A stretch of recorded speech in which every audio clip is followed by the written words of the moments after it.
Hey everyone, back again. Today we're going to finish off Glen Coulthard's Red Skin, White Masks, starting from chapter 4 and going all the way to the conclusion. So, if you're just tuning into this now, be sure to check out parts 1 and 2.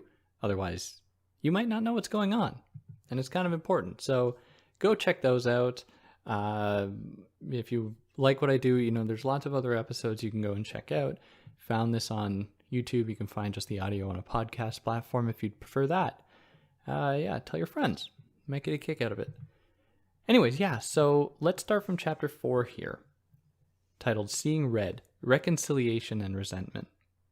So in 2008, Stephen Harper, who was then the Prime Minister of Canada, for those that don't know, the Prime Minister is the highest position in political office in Canada.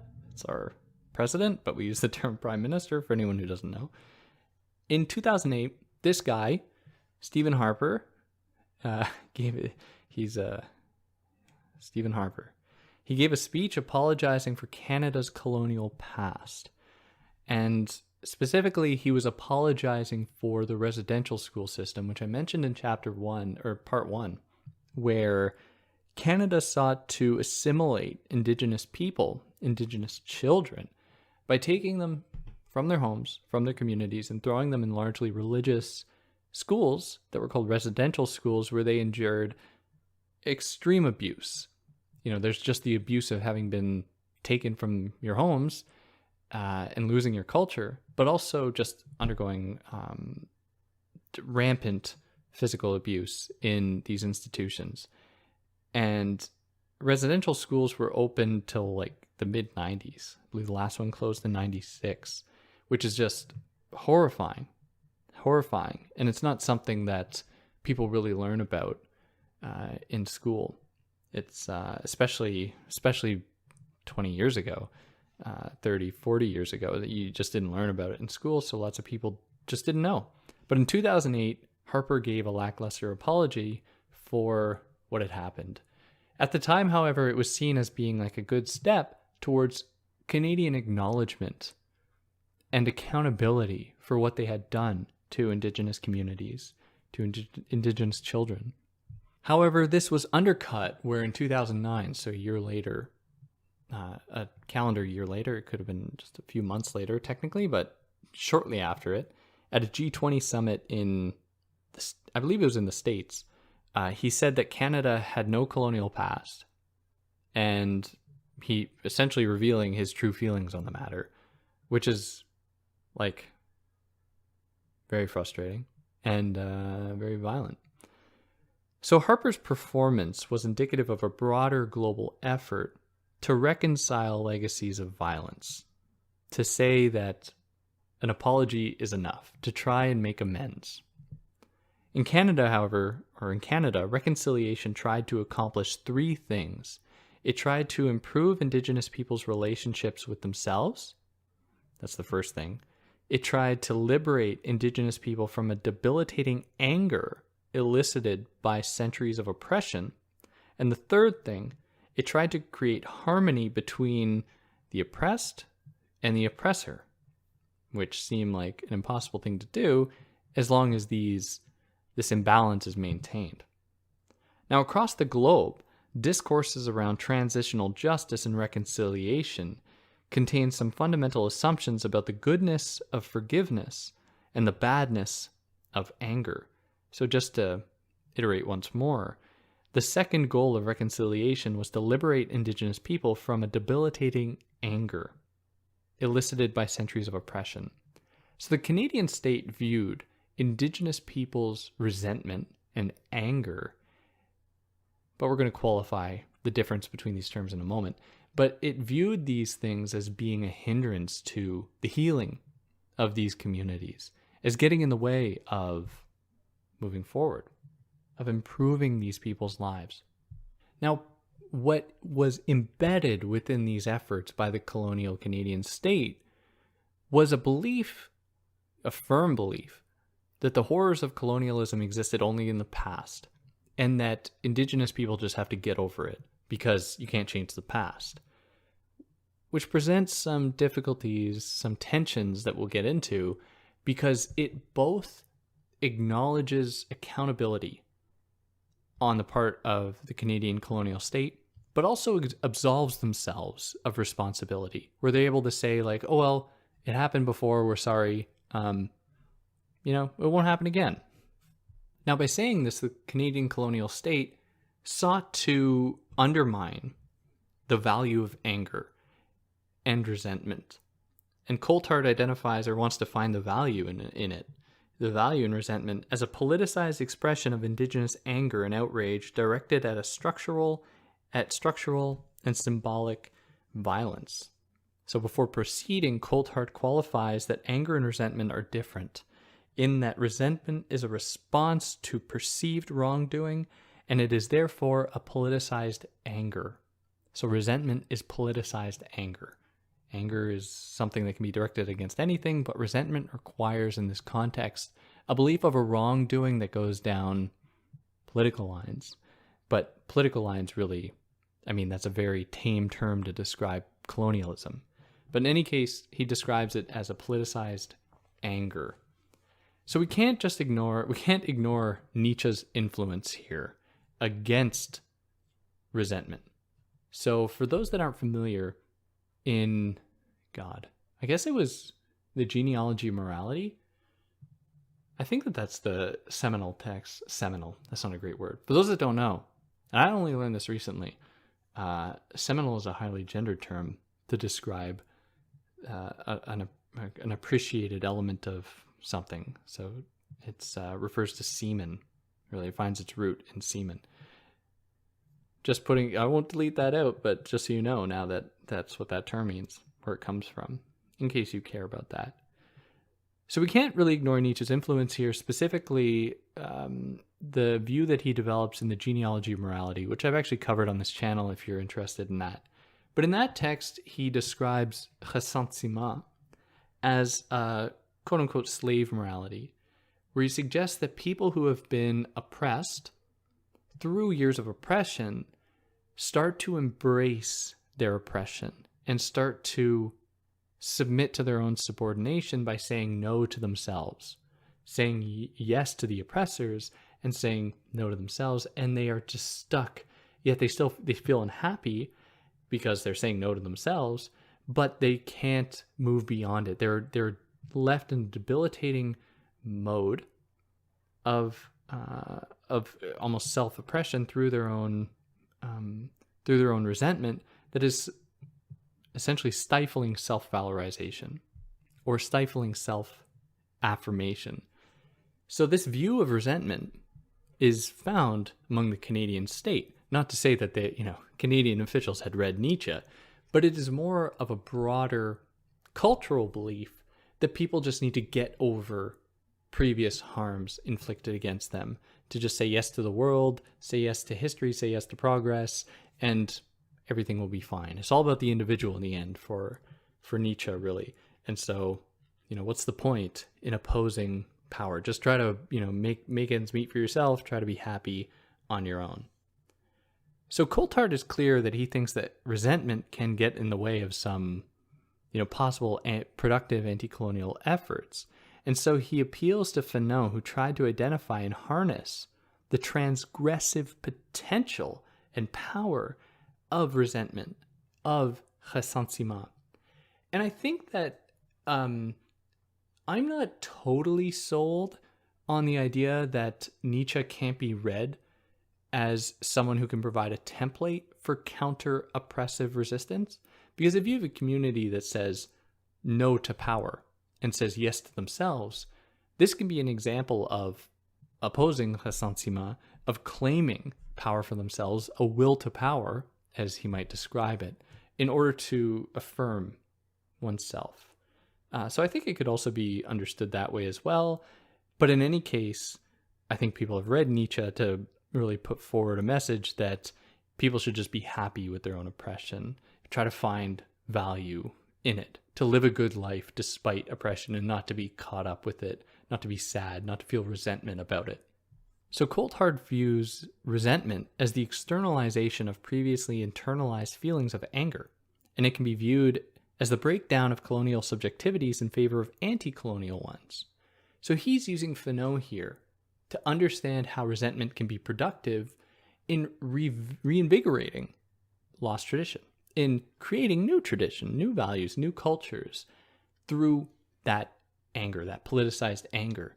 And here we might hear a little bit, if anyone's familiar with Audre Lorde's work, who I've covered here as well, she has an idea about the uses of anger, where anger can be productive in making people's lives better.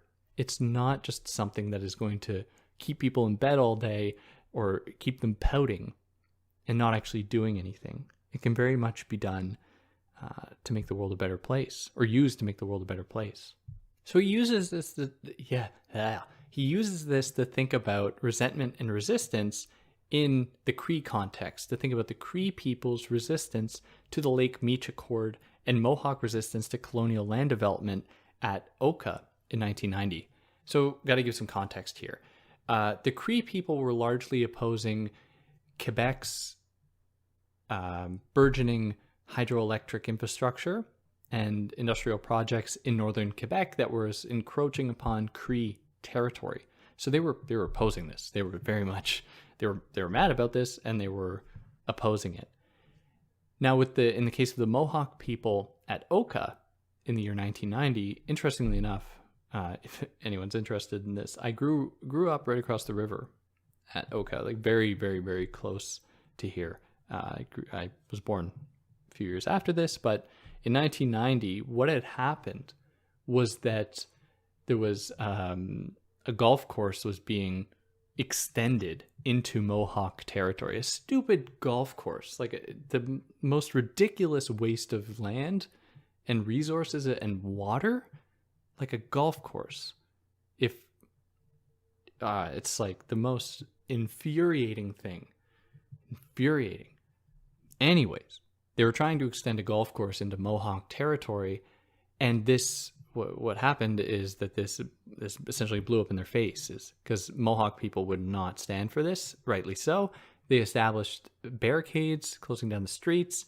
This ultimately culminated into an armed conflict between the Canadian military, who was called in, the Québécois police that are called the Sûreté du Québec, that were brought in to essentially de-escalate the situation, and a police officer ended up dying through after shots were fired from both sides and killing a police officer. And it's not entirely clear, I don't believe, where who killed the police officer. It might have been friendly fire, it might have been from the Mohawk people, but this was all indicative of the fact this was all a product of the fact that some stupid golf course owners wanted to extend their golf course into sacred Mohawk territory. And eventually the Mohawk people were able to stop them from doing that. So as an act of solidarity as well, at the time, in 1990, the Kanawake people, who are of the Mohawk Nation, they're around Montreal as well, they had erected their own barricades on the Mercier Bridge leading into Montreal in order to stop the flow of traffic. And these are just a couple of examples, but there's so many more. So there's like the Innu occupation of military bases in Labrador around the same time. The Cree people also fighting against oil and gas in northern Quebec and other regions as well. There were Indigenous blockades organized by Indigenous communities in British Columbia, Algonquin opposition to logging operations. There's the Temagami resistance to non-native development in their territory. There are all of these resistances. And these are examples of resentment that Coulthard is picking up on, because they are resistance to oppression, and they are fueled by politicized anger. And he says that these are quite good because really the Canadian state and industry should not be encroaching upon these lands, because, these lands were also theirs according to various land rights, but the Canadian state doesn't really care about that. So these are just examples of the way that resentment can be productive in maintaining culture and tradition, maintaining people's happiness, which might be a bit of a stretch considering still the presence of colonial violence against these communities. But in any case, it can be productive. Resentment can be productive. So in the mid-90s, after many demonstrations, the Canadian government published their report on the Royal Commission on Aboriginal Peoples, which was a step in the right direction to some extent in fostering Indigenous national sovereignties, but ultimately fell short in terms of its execution. So it was a very fancy report, very long, took many years to write, and it said the right things. But saying the right things are very different from doing the right things. Doing the right things actually requires giving up land, giving up resources, giving up political control over various communities, which the Canadian state, because it likes control, doesn't want to do. So these events, all of these forms of resistance, intensified public and official belief that Indigenous people were just being sensitive. They're being too sensitive about the past, and they have to just get over it. Of course, Coulthard asks if a few blockades is as bad as centuries of colonial violence. I mean, put yourself in such shoes. If we know how much Canadians love their property, especially Canadians who live out in the country, and imagine if a golf course wanted to extend onto your property. How would that make you feel? Would you be happy about it? It'd be totally weird if you were, I think. You'd probably want to do more than just set up blockades. I mean, the lengths you'd go to would probably be unrivaled. But in any case, the public really started to disdain Indigenous communities, to oppose Indigenous communities with a lot of fervor, because they saw them as just being too sensitive.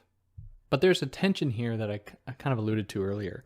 And this official report that I just mentioned reveals this tension, because this requires an acknowledgement of ongoing colonialism. Otherwise, there would be no impetus to actually write this thing. There would be no way to understand Indigenous opposition to Canadian authority, to Canadian encroachment upon their territory, to industry encroaching on their territory, and so on. So the Canadian government therefore has to acknowledge ongoing colonialism, but to do so would demand more than the government's willing to do or to give them. So no significant changes are made. The Canadian government has to acknowledge that colonialism is not over. It's still very much alive. And it is their responsibility to do something about it, which they are not willing to do. They're only willing to barely acknowledge it because they don't really want to be held accountable, and they don't really want to have to do the things that would be necessary to make the situation better. So one of the things they do is adopt the rhetoric of transitional justice. That, transitional justice is a term that might be useful if there's been a very clear transition of power. Like, for example, if a country was under the rule of a dictator, and then there's a people's revolution or some kind of revolution that overthrows the government, there might be a lot of conflict still in the aftermath. And so transitional justice might be used to help this transition into this new government, to improve the lives of people, make people, accept what's going on, and try to, maintain peace. But in the case of Canada, there has been no transition. It's not like recently there's been, Indigenous people have suddenly taken power and there's transitional justice is needed. It is more a clever way to make it seem as though the Canadian government is doing what it can to improve the situation to improve the lives of Indigenous communities. And so the government contents itself with distributing cultural rights, trying to maintain Indigenous language and culture, which are important. Don't get me wrong, that's great. But they're just going to leave intact other colonial states' emphasis on white supremacy, on its superior political status, its judicial system, and its corporate interests, or on corporate interests. So rather than viewing resentment as a pathology that must be cured, Coulthard wants us to imagine or understand it as an effective indication that we care deeply about ourselves, about our land and cultural communities, and about the rights and obligations we hold. He's talking in the first person as first peoples. And this is because resentment is not the same thing everywhere. It must be contextualized. And in this context, he's contextualizing it as this effective response to... got an ambulance in the background. It's always fun. All right. Well, yeah. So we I hope the ambulance is gone. I hope no one's hurt. Yeah, we must always contextualize this resentment, and in this case, he's contextualizing it as an effective indication of ongoing oppression, essentially. And that puts us here into chapter 5, titled The Plunge into the chasm of the past, Fanon, self-recognition, and decolonization. So here he begins briefly by recounting Fanon's ambiguous view of négritude and how it is something of a precursor to identity politics. So for more on that, I recently did an episode titled Fanon versus Césaire, which is a lot less polemical or a lot less confrontational than the title suggests. But it was just highlighting the issues that Fanon has with négritude. And it's not as though there's like a totally clear answer to this. You know, in some parts of his work, he really appreciates it. In other parts, he's a little bit more skeptical of its propensity for real change in a colonial context. But Coulthard emphasizes this fact that it's quite ambiguous. But he goes on to say that he sees the value in self-affirmation and self-affirmative qualities of the négritude movement. So for those that don't know, I guess I should say, the négritude movement was put forward by, I guess, most popularly Aimé Césaire, but there were a number of other poets, novelists, academics who were thinking about this term largely in a French context and in French colonies, mostly Black people thinking about the unity of all Black people on Earth in their mutual experience of oppression and how it's up to them to like reclaim a lost identity. So Coulthard views in this a strong effort to affirm Black culture and Black identity. And he says that this can be quite useful as well for Indigenous communities. But of course, it's like you cannot conflate the two. Very, very different experiences. And it's important to maintain that there's always going to be a difference there. Indigenous people's experiences of colonial oppression are different than Black people's in many different settings. So before digging more into Fanon, Coulthard first presents Jean-Paul Sartre's work on French anti-Semitism, where, to put it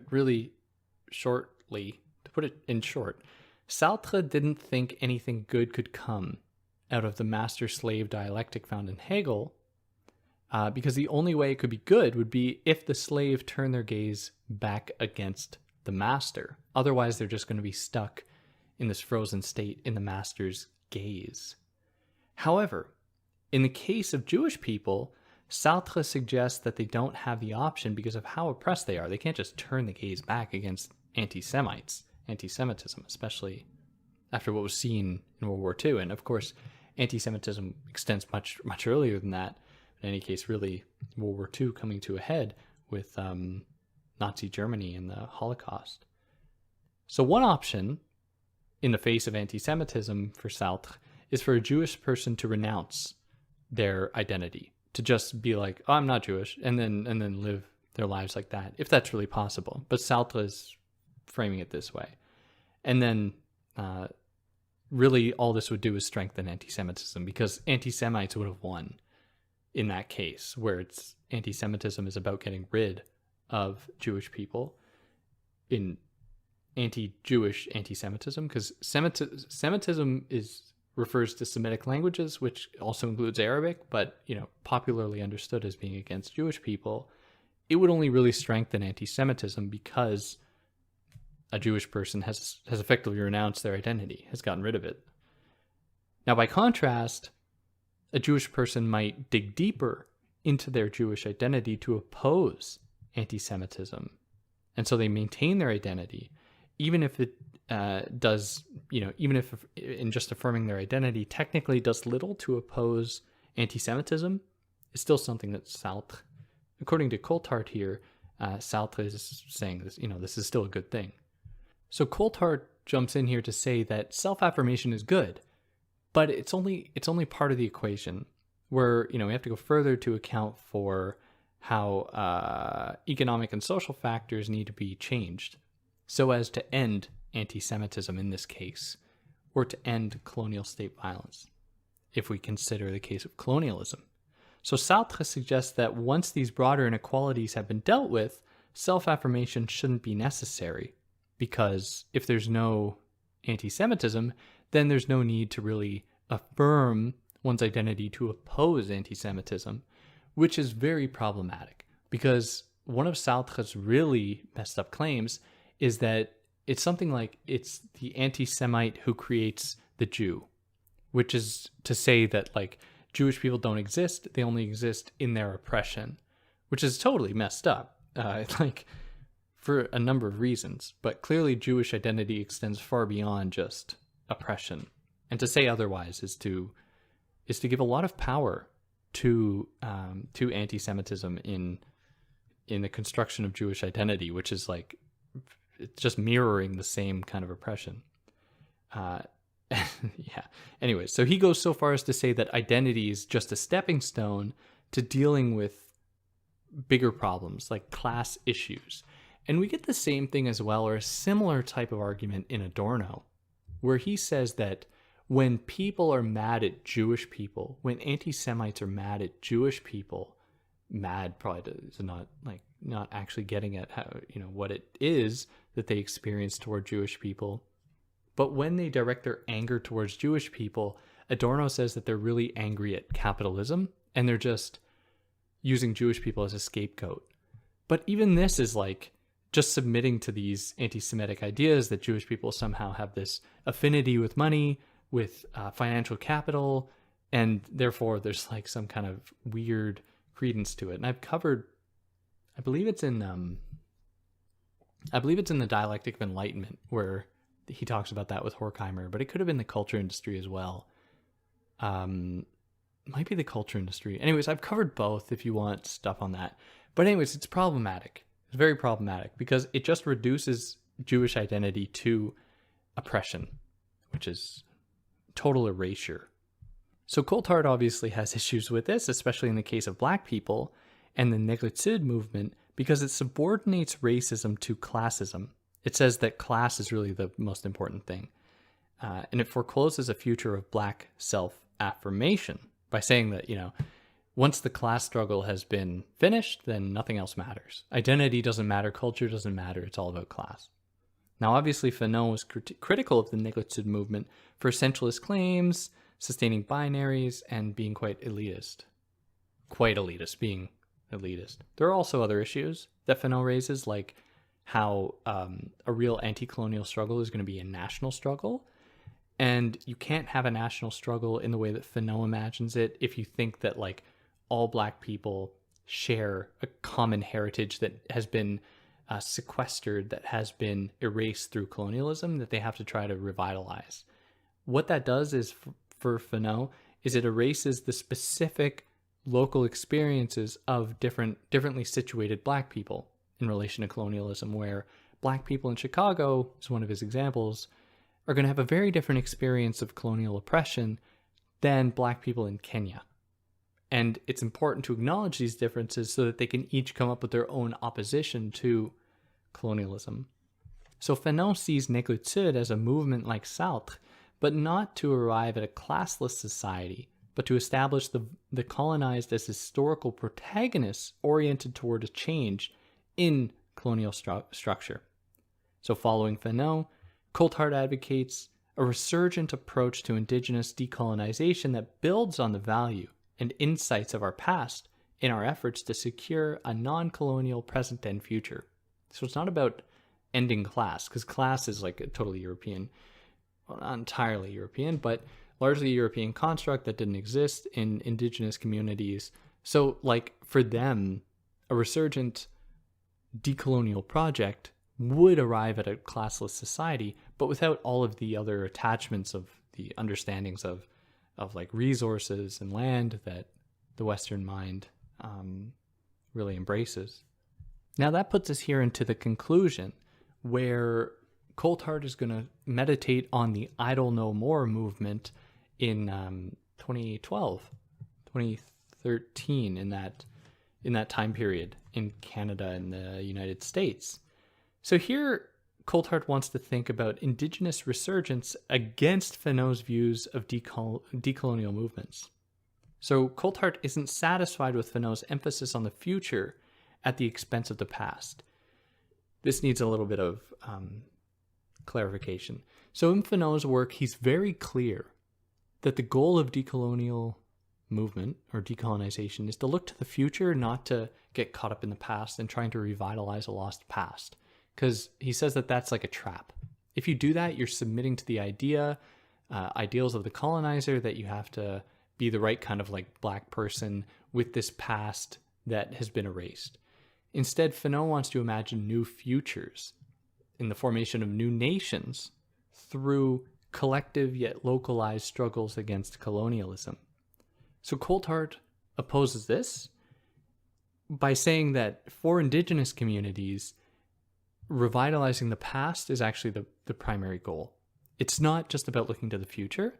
It's about reclaiming lost practices, lost traditions, ways of self-management, of the accumulation of resources, and so on. So to think about this, he turns to two figures. He turns to the Mohawk thinker Taiyake Alfred and Anishinaabe thinker Leanne Simpson to better understand indigenous resurgence. So both agree that decolonization means self-affirmation, to realize indigenous identities and nations away from colonial rule. That's, I think, something can be agreed upon. I would hope we agree on this. Unlike Faneau, this isn't just treated as a stepping stone towards a future national paradigm with different people having opposed colonialism in their own way. So this means not being satisfied with reconciliation for indigenous communities with the colonial Canadian state or with any colonial state. So what is important about Alfred and Simpson's contributions is their consideration of gender as well. They aren't, they're trying to create a more equitable world as well between men and women in these settings, including as well queer people, lesbian and gay people, two-spirit people, and so on. So to consider gender and the inseparability of colonialism from heteropatriarchy, where colonialism tries to impose European ideals about gender relationship between men and women, impose this upon indigenous communities. So here he considers in more detail the 2012-2013 Idle No More movement that emerged in response to Bill C-45 from the Canadian government that sought to erode remaining Indigenous land claims and make it easier for corporations to pursue resources on Indigenous land, be it oil or wood or water resources, so on. So Idle No More sparked protests, drum circles, sit-ins, teach-ins, public panels, and so on. And of course, people in Canada were mad. They did not like this. Settlers in Canada were mad, many of them were. And news pundits tried to discredit the movement for its lack of cohesion. And this is something you'll often hear among people on the right about people on the left, that there's like a lot of infighting among the left. And that's, in my mind, that's just because that people on the left hold each other accountable for things. And if someone says something messed up, they should be held accountable for it, not necessarily through like punishing them, but by, stirring up conflict, by talking about these things, by having discussions, which are difficult. Remember, discussions are hard. But right-wing news outlets in the Canadian context were largely, and left-wing ones for that matter, were trying to discredit the Idle No More movement for its lack of cohesion. And insofar as a lack of cohesion is indicative of a bottom-up approach to anti-oppressive struggles, Coulthard observes that this is precisely what made it radical and transformational, because it was not organized by a few elites that would cohere an entire group into a single homogeneous mass. It was instead done locally. Different people in different settings organizing their own sit-ins, their own teach-ins, their own protests in their own ways. That's what made it quite radical for Coulthard, because it was everyday people engaging in this, not just the elite engaging in negotiations with the Canadian state. So Idle No More pursued a decolonial path separate from reconciliation and state-sponsored dialogue. Now, this was done in 2012, 2013. Perhaps Coulthard was a little bit optimistic about what would come of it. Maybe he was auspicious, which means favorable to success of it in its actual objectives and aims. But still to this day, now in 2022, there's innumerable Indigenous communities who don't have access to clean drinking water, who are continually being left out of negotiations about land claims, whose resources are being extracted by predatory corporations and industry, who need to fight against pipelines running through their territory. Again, like, my thing is that to say, which is also regrettable, that we need to be like, imagine if it happened to you, to actually care about other people. But imagine if a pipeline was running through your gated community, if you live in one, see how happy you would be about that. And it runs through Indigenous territory, and the problems still persist. But at the time, Coulthard was quite optimistic about the transformational potential of the Idle No More movement. So he offers 5 theses meditating on the Idle No More movement that are necessary for Indigenous resurgence. And these 5 theses go as follows. The first is the necessity of direct action. So this means resisting normative models that cast direct action as self-defeating or as illegitimate, favoring instead reformist things like negotiations, which have not worked out well so far. But the Canadian state prefers them because, they can get what they want in those negotiations. And this also means opposing the idea that negotiations are best for action. Read your notes, David, read your notes. The second thesis is that capitalism must end. Capitalism no more. So blockades that are often dismissed as viable forms of resistance, they do a lot to disrupt capitalist exploitation. They stop the movement of capital. They stop the movement of resources. They stop the movement of labor from place to place. So part of the difficulty is to turn localized protests to a broader challenge against capitalism, which he thinks is totally necessary. And revitalizing Indigenous ways of knowing and relationships to the land is one way to oppose capitalist exploitation. And so in his words, he writes, "For capitalism to die, we must actively participate in the construction of Indigenous alternatives to it." That puts us into the third thesis, the dispossession and Indigenous sovereignty in the city. So for decades and centuries, Indigenous people were forbidden from cities and relegated to the country, to rural areas. And over time, more and more Indigenous people have called the cities their home, migrating into the cities. But other policies have effectively undermined the places that they occupy in the cities. So Indigenous people within cities will probably mostly occupy poor neighborhoods, places that are probably going to undergo gentrification. And he makes an interesting parallel here between legacies of colonialism, where colonizers arrived in a territory and said that, we can do better with this territory than the Indigenous people here, than the people here, so we're just going to do that. And he draws a parallel between that attitude and what is currently going on in cities with gentrification, where Indigenous people and other people of color who largely occupy poorer parts of a neighborhood are going to undergo a kind of dispossession of that territory through gentrification, where property value is going to come down because white supremacy dictates that places with fewer white people are going to be less valuable. And so the rich landowners are going to come in, buy up all the territory, and then rent out their properties to like a Starbucks, rent out their properties to microbreweries to set up for people to just consume copious amounts of beverages. Gentrification and beverages really go hand in hand. Expensive beverages that the people who've been living there don't get any piece of the pie of. They don't get any money for it and are forced to move to another neighborhood. And so you progressively see areas of cities from the center going out start to become gentrified. Poorer people start to be pushed further and further to the margins of the cities. And Montreal is so bad for that. I mean, I live in Montreal. It's like so bad. I live in, for anyone familiar, I live in Hochelaga, which is like a kind of historically working class neighborhood. So it's in the process of being gentrified. But you really see from what's called the Plateau in Montreal, which is like cool, hipster, high rent places. You go out more east, and you see that like bike lanes start to disappear. you see that the infrastructure is not kept up as nicely.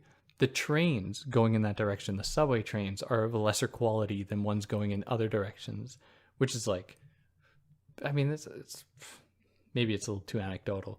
Maybe I'm just wrong. But anyways, my observations.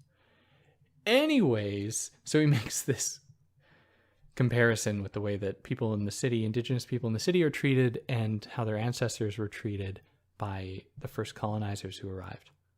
So this puts us into the fourth thesis about gender justice and decolonization. So we must acknowledge the intensified discrimination that indigenous women face, where by virtue of being both indigenous and being a woman, they undergo double form of oppression. That would be according to Kimberly Crenshaw, who writes about intersectionality, very much progenitor of this idea, or really bringing it to the forefront. She says that in the case of people who are doubly marginalized, in this case on the basis of race and gender and class as well, the oppression that they experience is greater than the sum of its parts. So it's not just like gender discrimination plus racial discrimination equals the amount of discrimination they experience. That equals, instead, a greater amount than the two forms of discrimination. I've done episodes on Kimberly Crenshaw if you're interested in that as well. So this means that men have to stop perpetuating violence against women. So this means as well going against stopping microaggressions and other types of aggression against women. And finally, the final thesis, Thesis 5, is to move beyond the nation state. It means ceasing to rely on colonial Canada to have Indigenous people's best interests in mind, because clearly they don't. Colonial Canadian state does not have Indigenous people's best interests in mind.